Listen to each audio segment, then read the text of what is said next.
Hi everyone, it's Natalie here. Welcome. Um, I just thought it would be a good idea to come on and do an update and let everyone know kind of what's been happening and why I've been kind of away and not as engaged as usual. I will say simply, I'm sitting here with a highlighter in my hand. I don't know why. I think I just need a fidget, but yeah, I'm I find during times like this when things are so liminal and kind of up in the air and hard to pin down, but not in a way that's good, but like in a way that's really hard um, in the world, that I don't have a lot to say. Um, like a lot of us, this whole situation with the social distancing and really it's social isolation in so many ways.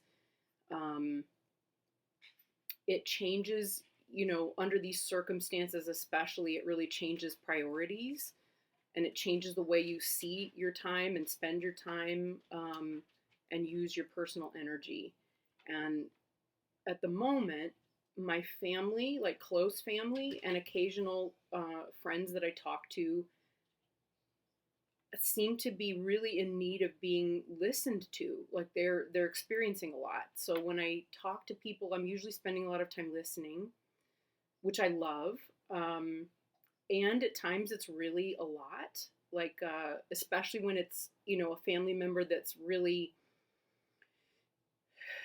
struggling with something and needing needing needing hearing, is needing to be heard.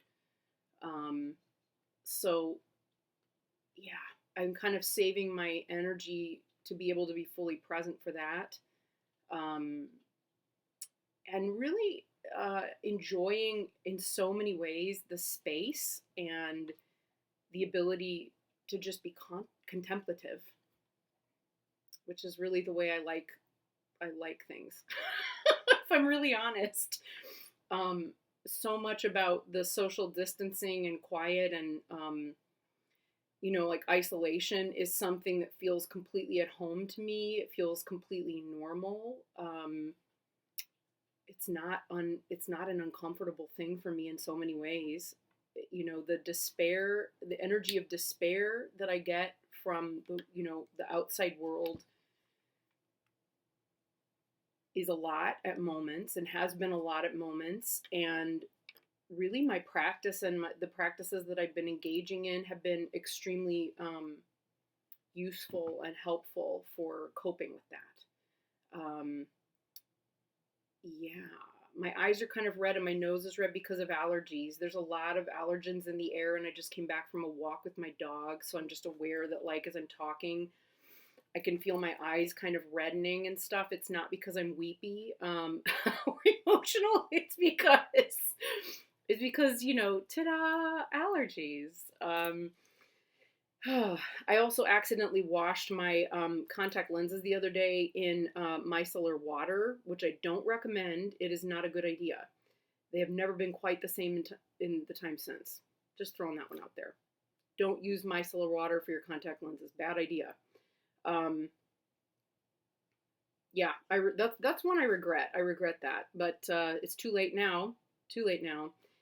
Moving on. So yes, suffice it to say, yeah, I'm comfortable and I'm happy for the most part. The people I love seem to be at the moment anyway safe and they're okay, and I feel so much gratitude around that. Yeah, I have had, yeah, like a perpetual state of gratitude for several days now, which has been wonderful. I have what I need. I'm okay. You know, things in life are not perfect. Of course, nobody's life's really perfect. If you ask people whose lives appear perfect, they'll tell you something's wrong, right? Because this is how we're wired. But in truth, that my partner and I can live in the same house together as comfortably as we have been under these circumstances and even relate to one another better than normal, um, and maybe more lovingly and compassionately than we usually would, is a tremendous blessing. My relationships with family members have improved. Again, something I feel tremendously blessed over. I know that that's not the same for everyone. You know, when I connect with the people I love, they may still have, you know, they're the same as they've always been. They still complain a lot, or they still, you know, they are who they are. And I do I love them for it anyway. I do have a couple of family members who are just like habitually, there's always something that they're not okay with or not happy with. So whenever you talk to them, it doesn't matter if the world is like perfect around them, there's always something, right? And that's okay. They're still doing that. It's just that I see it in a very different way than I normally would. Um, yeah, and and practice has been really satisfying. Um, you know, it's interesting because I'll have, usually if people need to reach me, you know, reach me on sanskritblue at gmail.com, because when I get an email there and somebody says, listen, this person is in need of a healing practice or prayer, and they tell me the situation, I now have the availability right now for the most part, unless it's a shopping day or something. It's about to be, because I need to head out shortly and go do the shopping for my mom and dad. But it it seems to be, it's wonderful to just be able to drop what I'm doing and sit and practice for that person. And it brings a tremendous energy. It's funny because I'll have days at a time where I don't really need to sleep as much. And then I'll have other days where it's interesting because it's usually the days I'm not practicing as much, where I will sleep a lot. Yeah, those are usually like practice light days. Ironically, yeah, so the more I practice, the more energy I seem to have. And it's just been beautiful. It's been beautiful. And interestingly, I have been enjoying reading tarot more than I have in maybe since I started. It feels so fluid and so easy. And I say that the reading for yesterday, I'm saying that like it's so easy and fluid.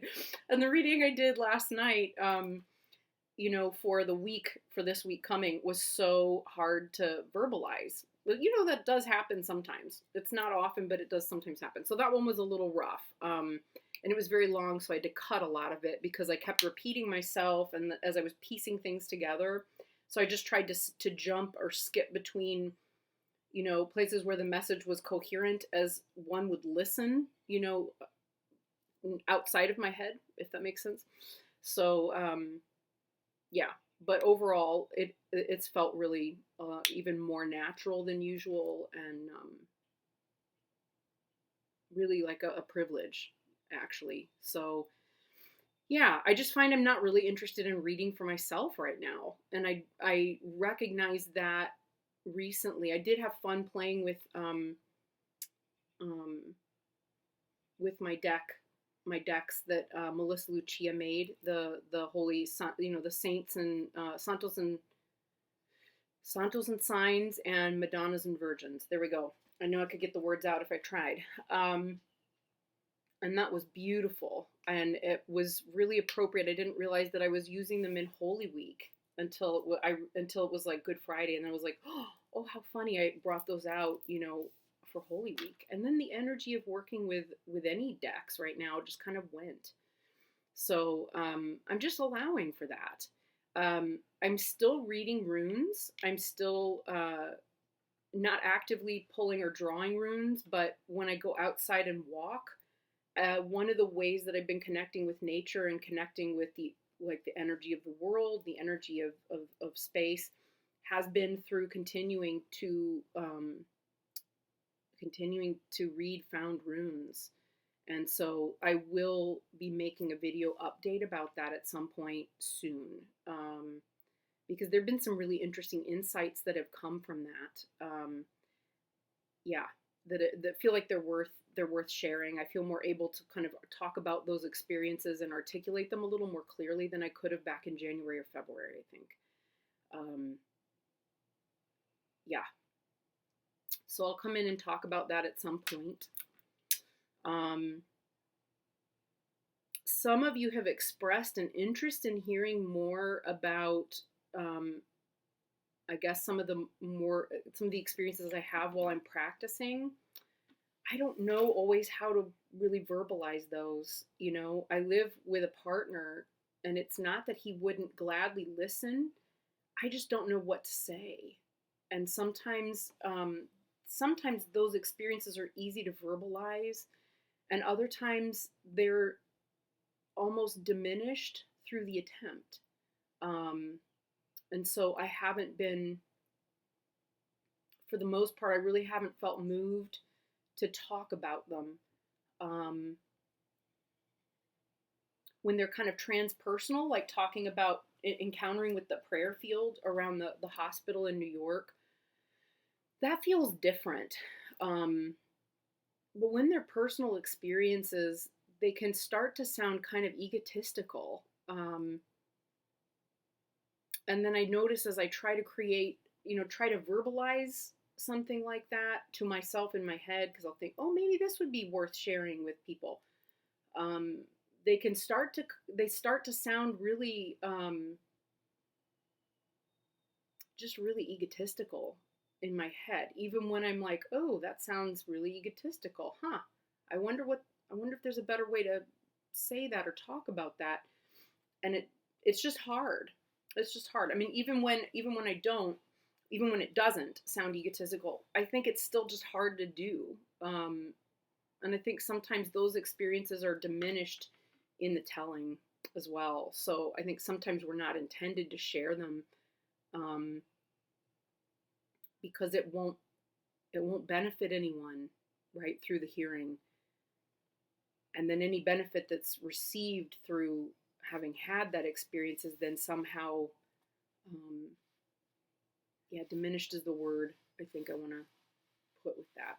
So yeah, I'm just being cautious about how I do that or how I engage it. Just trying to think if there's anything else. I just don't have much to say. I shared my Manus skull video, which was about twice as long when I filmed it because of all the pausing and sitting. It was such a long video, but I cut it down to size so that it could be, listenable. I can really tell my eyes are struggling and my nose is getting very, very pink. I may have to take these contact lenses out. This may not be a go for the day. I may have to take them out. Yeah. I don't know. It's just been interesting. I can show you some things I did do that I was like, yay, I did this. Let's see.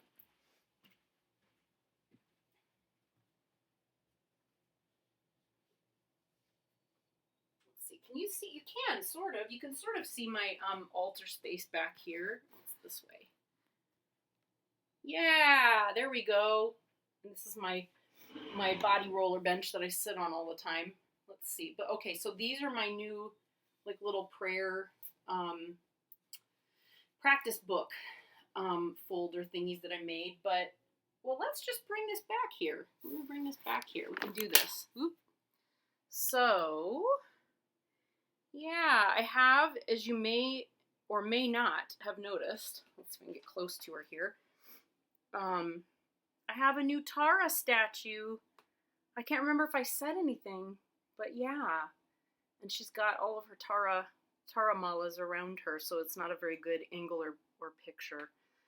But yeah, so I have a green Tara and a white Tara now, and of course my Buddha.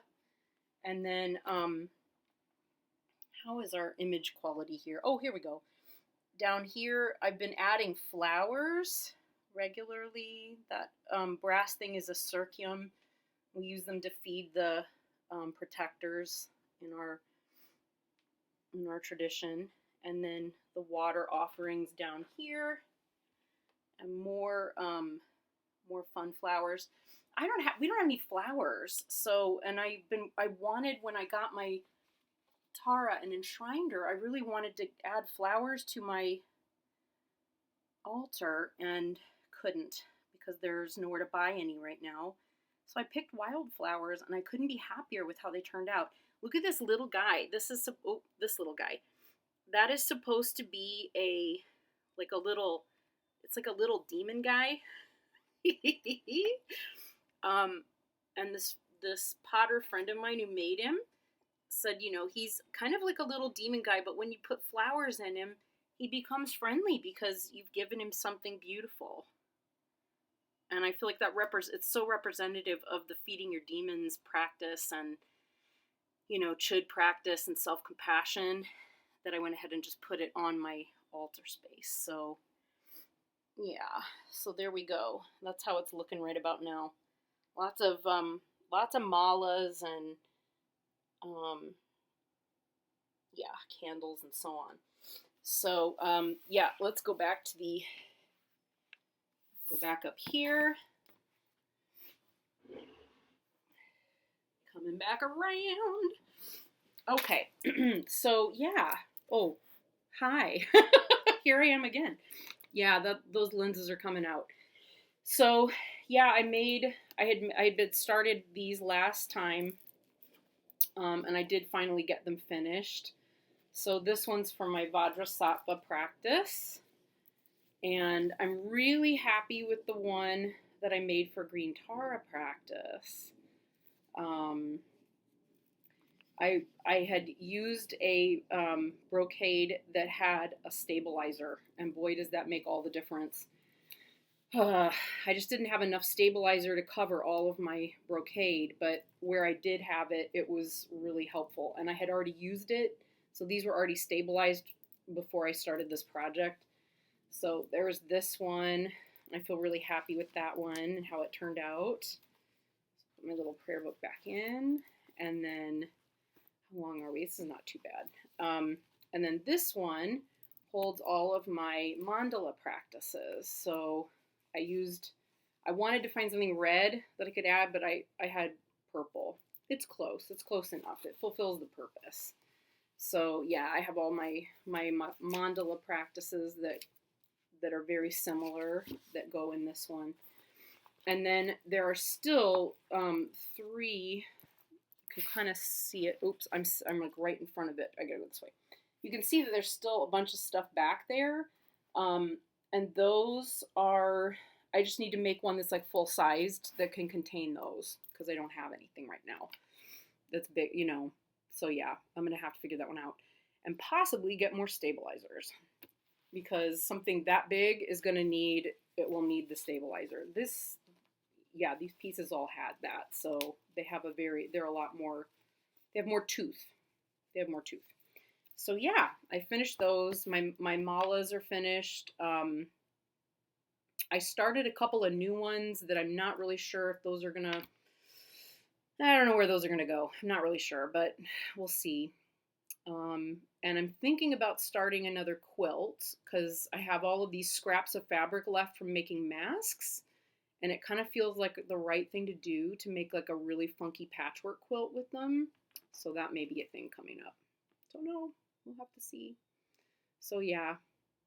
And I think that's really it. I really am just filling time at this point because I just don't have much to say.